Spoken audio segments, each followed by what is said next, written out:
in a world where survival means betraying everything you once held dear. One soldier walks the fine line between loyalty and family, and battles the demons within. Trilogy of Jessica Bauer, Episode 8, A Line Crossed. The choices that define us, and the battles that break us. Jessie scratched her head. She had been crouching in the same position for what felt like hours.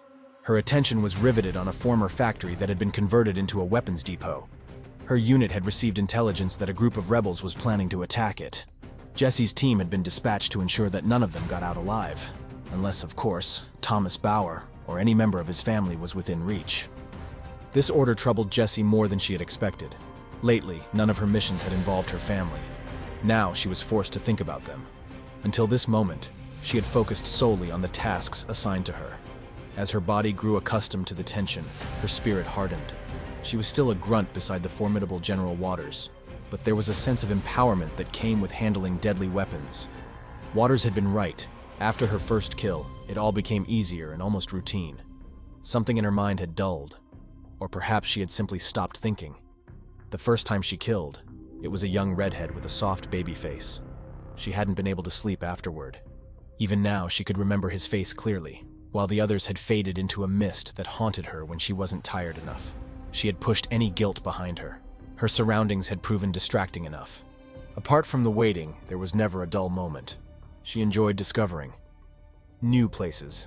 She didn't have freedom, but it was better than being stuck in a house, spending time with repulsive men.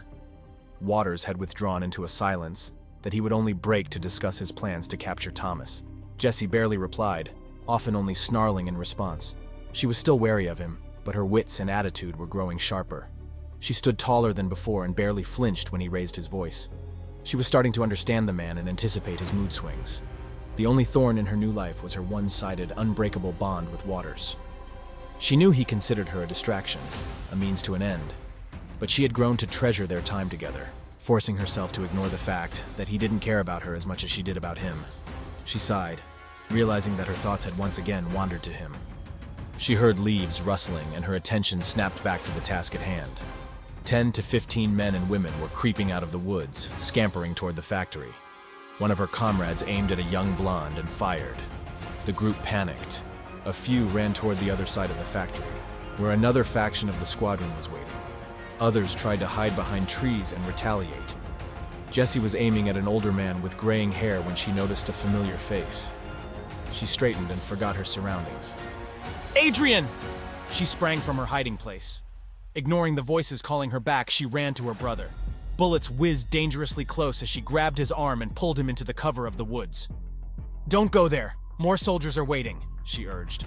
A quick glance reassured her that her brother was bruised but not bleeding. She nodded and pushed him in the other direction.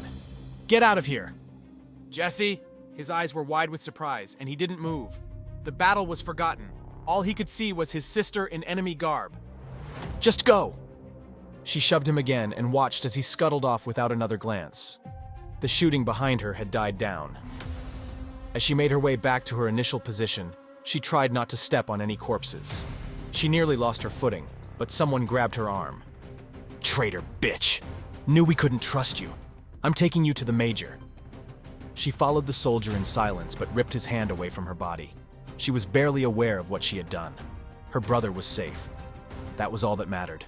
Family. And yet, she couldn't forget his horrified, betrayed look when he had seen her uniform. He probably hated her now, but at least he was alive. This time she had done the right thing. The right thing by her family, but certainly not for her commanding officer. Major Pace was especially harsh with her, probably because of all the rumors surrounding her involvement with Waters and her family legacy. The soldier, Armstrong, eagerly reported her actions. Pace stared intently at her, his gaze lingering on her curves.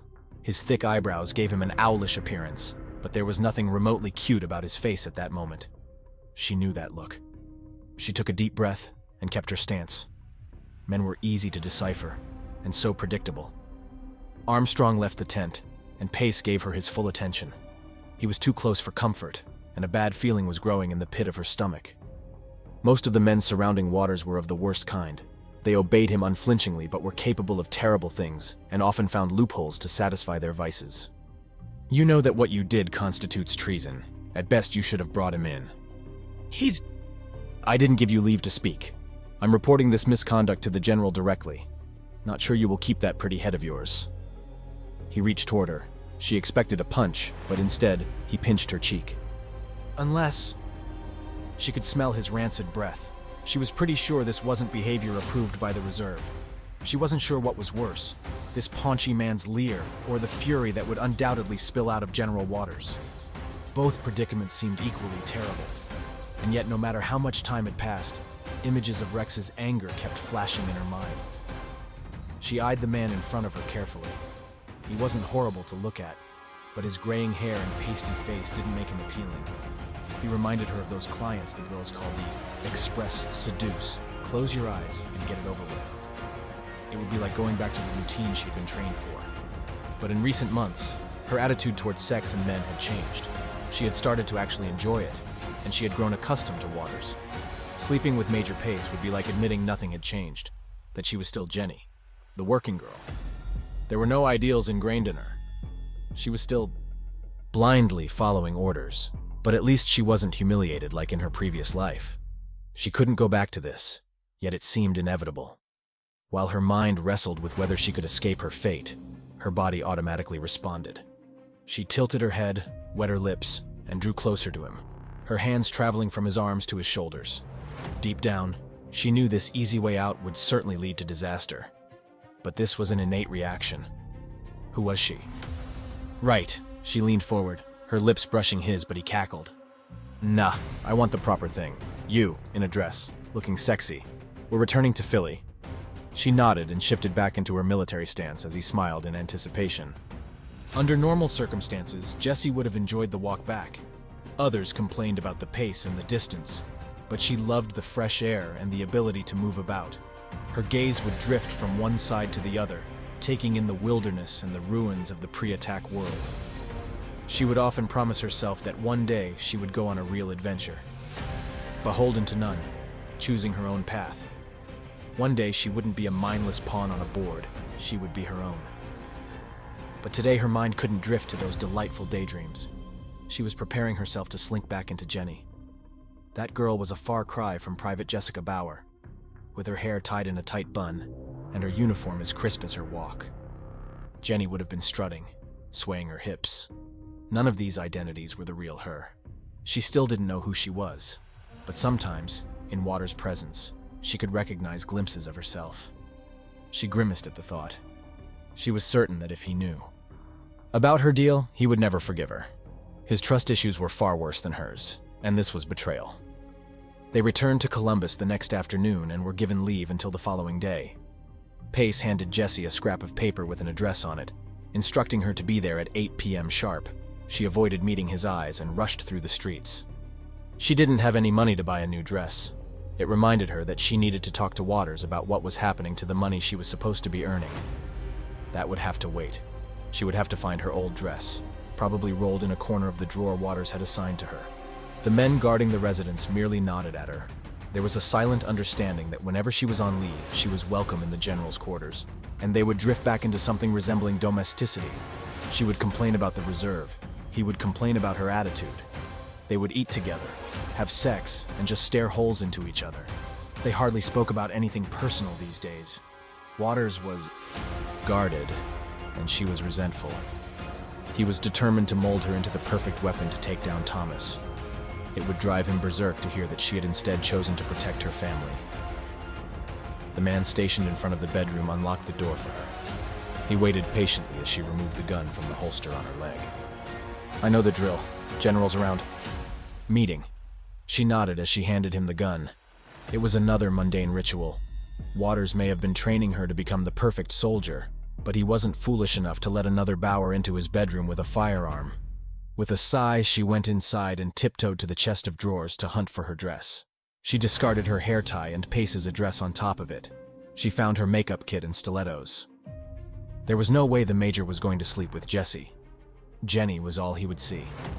Her gaze wandered to Waters' side table, and she paused. He was always very careful about protection. He must have had some bad experience with a pregnant girl or getting an STD because he never failed to use protection. It was a mystery how he had such an endless supply of condoms. Even at Rex's, the girls often had to do without. and when they did have access to contraception, it was usually condoms made from animal intestines or treated linen. They were very uncomfortable, so they preferred, as their customers did, to use nothing but herbs to protect themselves. She had witnessed bloody abortions and various old wives' tricks to avoid pregnancies or STDs.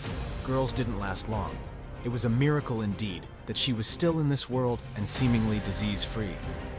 Once or twice, she had to take another mix of emmenagogue herbs, which the girls called the morning after tea. They used this when their periods were delayed, and there was a chance they were pregnant. Their monthly flow would come with a vengeance, far more painful and thick than usual, and they would try not to think about what it meant. Every month she had awaited her periods with anticipation. Jessie paled as a wave of nausea accompanied those memories. She had to be careful. Her supply of herbs was running low. No matter how terrified she felt about rummaging through Water's personal belongings, she had no choice. She also made a mental note to find where she could buy those precious herbs. The last thing she needed was a bun in the oven. Thankfully, his bedside table drawer was devoid of any personal belongings, well, other than a handful of condoms and a heavy envelope.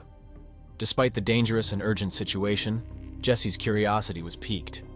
She peered inside and found a stack of old photographs. They reminded her of her collection of postcards. Each picture was faded with time, but the people in them were beaming. She recognized a young Waters, perhaps with Thomas. Behind one picture, someone had scribbled Theo and Thomas. Theo, she whispered the nickname. It sounded so unlike him, but this was probably how he had been known before becoming General Theodore Waters. There were other pictures, including young Thomas and Waters along with other people. The last one was somewhat crumpled. It depicted a family and seemed older than the other pictures. She recognized a teenage version of Waters, along with two little girls and a pair of proud parents. The picture of happiness. Her eyes scanned each photograph as she remembered Waters talking about his family. It was strange to imagine that this child had become a bitter, dangerous man. She vaguely noticed that she was tearing up. Briskly, she slid the pictures back into the envelope and returned it to its place. She helped herself to a condom and left it on top of the dresser. Her mouth was dry, and she had temporarily forgotten her own misery. Waters. Theo's. Life before the attack seemed colorful and filled with laughter. She wondered what kind of man he had been. Shaking her head, she marched to the bathroom. She didn't have time for this. Didn't have time to feel bad for General Waters. She locked herself in the bathroom to ready herself and put on her face. She washed away the grime, slipped into her dress, and applied mascara and lipstick. Her hands went through the familiar routine without any conscious effort. She remembered how the other girls had taught her to apply makeup. The raucous laughter, scandalous talk, and whiff of different kinds of perfume filled her silence. She missed the girls. There was camaraderie in the militia ranks, but she often felt left out. She was used to the company of women and saw men as tools or nuisances. There were a few girls in her detachment, but they steered clear of her. Good girls didn't like to interact with streetwalkers, unless they got infected. Jessie brushed her hair and applied perfume between her breasts and behind her ears. She looked at her reflection, willing herself to raise her mental shields. When she emerged from the bathroom, even her walk had changed. Maybe it was because of the stilettos, but it was like she was gliding through jelly. Each step made her hips sway. Her face was smooth, but her mind was filled with apprehension. She had never done a house call, and she wasn't sure it was the safest option. She pulled her hair away from her face as she remembered Pace's address. She quickly went to retrieve the paper, but it was gone, along with the condom. She turned around and finally noticed the silhouette standing in the shadows. She crossed her arms over her chest. Going somewhere? Waters was nursing a drink. He smirked at her expression, like a deer caught in the headlights. She peered at his face in the semi-darkness. His smile held no mirth. He didn't look like Theo. I'm meeting some friends for a drink. You don't have a rule against that? She smiled, but her hands clenched around her little clutch. She felt his gaze travel from her toes to her head, then linger on her cleavage. You don't have any friends, Jessica. His voice was ever so soft, but he stalked closer, making her jump a little. Well, I made some. She tried to look earnest. She had learned to be a good liar, but he had a pretty infallible shit detector. He handed her his glass. She took a tentative sip. His gallantry was often a warning sign. True, but I heard your friends were in the enemy ranks. She nearly spit out the liquor, but instead swallowed it and downed the rest. He knew, and there was no way out. She would be hanged for treason, whipped, tortured. All those things implied by Major Pace. Panic built inside her, and her eyes quickly darted to check the exits and how fast she could reach them. His laughter made her cringe. He waved the scrap of paper in front of her face. "Come on, Jessica. You thought I wouldn't hear about your little rescue mission?" She looked at him through her lashes. He didn't seem more furious than usual. Maybe it was a good day? He took the glass from her hands. His sudden movement made her flinch, but he merely walked to the other side of the room to fill it up. "The question is, where were you going now?" He discarded his half-empty glass on the bar and scrutinized the address. The flickering firelight made the room look dark and tumultuous. She pouted. The cat was out of the bag. He didn't look that enraged, but she had learned that the softer his voice, the more poisonous his words were. Her heels clicked on the floorboard as she joined him by the window. "Like I said, I have a life." "You hate this dress." Her eyebrows shot up in surprise. He was observant, but she was surprised that he had not only noticed her distaste for this item, but also remembered it. "Don't you have an elective to lead? I heard the rebels are doing pretty well." She shrugged. "Thanks to you. Excessive drinking often led to tempers later. So why don't you get it over with? I know I'm going to get some kind of punishment for saving Adrian. I won't apologize for it. He's my brother." She paused. Her eyes darted to Pace's note. She didn't want to acknowledge it. Jessie grabbed his glass and emptied it. He turned his back to her as his gaze wandered out of the window. "I know my men pretty well. Every single thing. Their little nasty habits. Every frigging thing." His voice was so soft that she had to move closer to him to hear.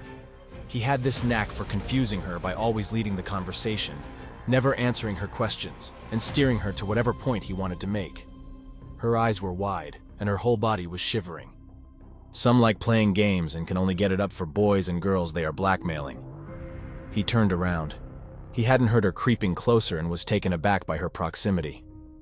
Nevertheless, his eyes searched hers, and this time she noticed that he was glaring, and his jaw was clenched.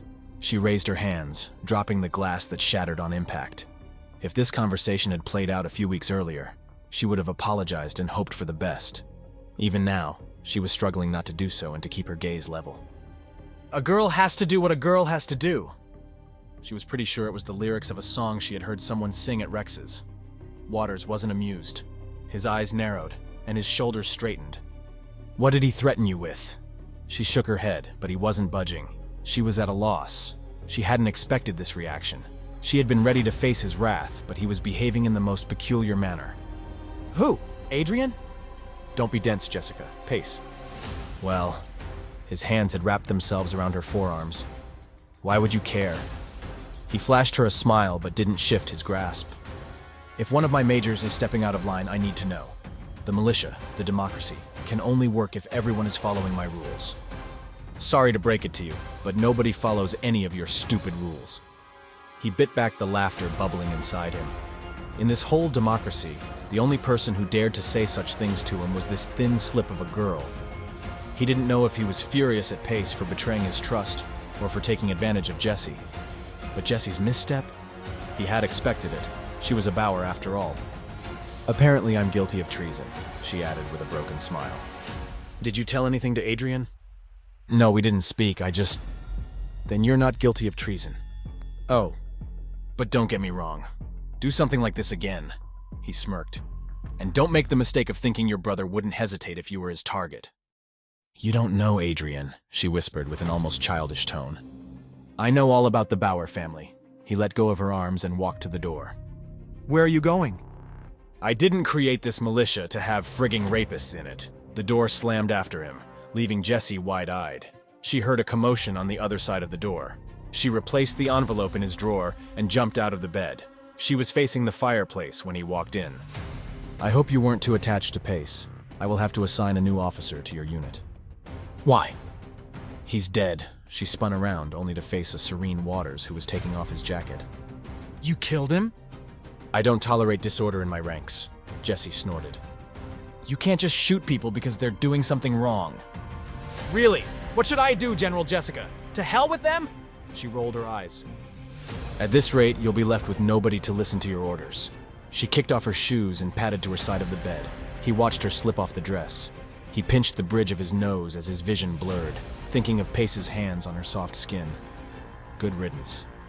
With her back still turned to him, she tossed away her dress and curled on the bed, on her side. She was too numb or drunk to bother with getting under the covers. This whole day had been never-ending. She wanted someone to tuck her in. She only had vague memories of her parents helping her settle for the night, nursery rhymes. But other than that, bedtime had never been about her comfort. Waters certainly wasn't the type to tuck anyone in. And yet she had to wonder if Theo had been like this. She wasn't aware of his gaze traveling over her half-naked body. Without shifting his attention, he took off every item of his clothing. He failed to display his customary military discipline as his clothes scattered on the floor. In a flash, he was on the bed, snuggled against her back. She tensed but didn't move. She was always the one to instigate cuddling, and she was right to be hesitant. As he pulled her against his chest, she realized that he was already hard.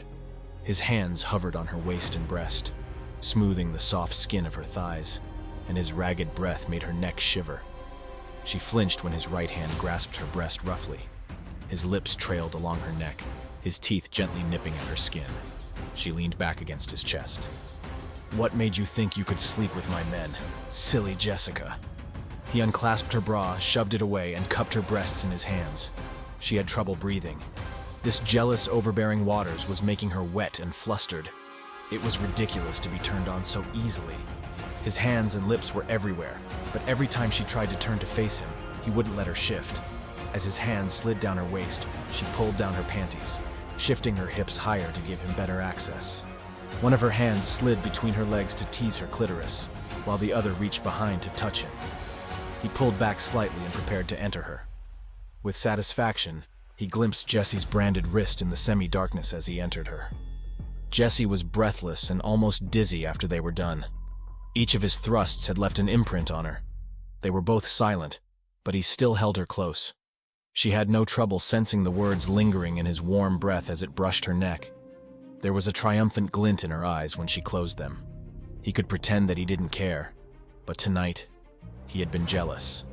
Something primal had taken over the general's aloofness. He couldn't let go of her.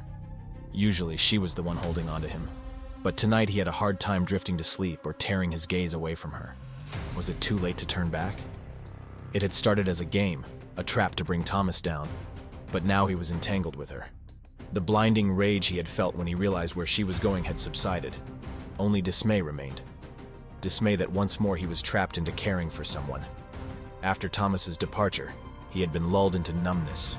It may have been dangerous for those around him and under his command, but it had been almost blissful not to care. Seeing Thomas again and being subjected to Jessie's endearing spirit had scraped away all this cottony dullness. He wasn't a statue pervading terror and power anymore. He was a breathing, bleeding human being. She shifted closer to him in her sleep. He tensed. He breathed in the amber perfume still lingering in her hair and closed his eyes. It wouldn't last. One after the other, he had lost them all. It was comforting to know that it didn't matter whether he cared or not. The caring, the pain would subside eventually, and memories would fade away. He would return to being the fearless, careless leader the elective needed. He buried his face in her hair and tightened his arms around her. It wouldn't last. When Jessie woke up, Waters was gone. Dawn was creeping in as she climbed out of the warm bed. She staggered to the bathroom to wash up and retrieve her uniform. Within minutes, her hair was secured, her uniform buttoned up, and her mind alert. After a quick breakfast in the empty dining room, she rushed to Waters' office. To report for duty, she needed her service gun. The men guarding the doors looked forbidding, but it didn't stop her from her purpose. "General's in a meeting." Jessie shrugged and made her way to the double doors. She saw Major Kerrigan Fitz waiting primly in the lounge. He eyed her with a mixture of amusement and disgust. Jessie almost stopped to ask him about Stan, but she remembered that Waters had previously informed her of his passing. She wasn't sure if she believed it or not, but it was certainly not the time to grill his father. As she strutted inside, she was greeted by the sight of Waters sitting with a balding man on a set of delicate antique armchairs. They both turned their heads toward her. Her arms were at her sides. She knew she should have saluted or displayed more military respect for his rank, but it felt silly, and she was scared she would dissolve into a fit of giggles. It was difficult separating the man she had sex with on his desk from the one staring coolly at her. His frown and clenched jaw were enough to let her know that he wasn't pleased at all. General Waters. What do you want, Jessie? The other man appraised her with a careful glance. His gaze made her check that her uniform was properly buttoned up and no hairs were sticking out of her bun. Her eyes focused on Waters. I have to report back. I need my gun. He nodded, but his eyes were back on his guest. I'm being rude. Donald Edwards, this is Jessica Bauer. The man flashed her a smile and nodded. Bauer? I thought as much. She does resemble Samantha a lot. Isn't she an incentive enough? Waters shrugged. Jessica's family isn't really interested in getting her back. He looked at Jessie, his gaze lingering on the reserve armband. And she's not interested in going back. No, Jessie won't make Samantha obey. I have other plans for her. Jessie stood at his elbow, her gaze shifting between the two men. They were obviously discussing something pertaining to her mother, and it terrified her that it didn't make her the least bit curious. Of course, they were looking for her mother. Weren't all Bauers on Waters' watch list? The general got up and walked to the other side of the room. Her gaze dropped to her feet. Waters retrieved her firearm from his desk and handed it to her. Okay, so I guess bye, and see you next time. She muttered as she lifted her eyes to look at him. She had wished for a kiss, for a moment with the man rather than the general, but she was obviously not a priority right now. She knew her fellow soldiers would be saying goodbye to their families or lovers. They had someone to come back to. She had nothing but the safety of the walls of Waters' bedroom, and whatever delusions she had made up. She lifted her chin and took a deep breath. He nodded but caught her gaze. It was probably just a second, but a rush of emotions ran through Jessie as their eyes locked. There was an intensity in his blue eyes that made her catch her breath. She wasn't sure what he was thinking, but it was worth more than a kiss and far more scalding than being branded. His voice was a rumble when he spoke again. Don't get yourself killed, Jessica. Oh, and tell Fitz I'm ready for him. She nodded, but spared no further attention to Donald Edwards. Kerrigan Fitz didn't look very happy that she was the one to invite him in. She could read in his eyes what he couldn't utter. She shook her head as she walked away. It wasn't Major Fitz that made her nervous. There was something about that Edwards guy that creeped her out. Most of the men Waters surrounded himself with were equally dreadful. They had demons in their eyes. She was a few feet away from the barracks when she stopped in her tracks. When had she stopped seeing Waters as an equally, if not more, dangerous man than his subordinates? His leniency last night hadn't been free of other motives. The manner in which he had claimed her body couldn't be disregarded. His gentleness afterward shouldn't matter that much. But it did. She had fallen asleep feeling safe, almost wanted. And now, she felt protective of him and craved more. She started to walk again, more briskly this time, as she tried to remind herself of his icy tone today. It was a good thing that she didn't have to see him for a few days, maybe weeks. Maybe joining the reserve hadn't been such a bad idea after all. Being on the battlefield would help her clear her mind. Thanks for watching. What would you sacrifice for your family? Let us know in the comments. Subscribe for more of Jessie's journey. Click the bell icon to stay updated. Next episode coming soon. Will Jessie find her true self, or lose everything in the process?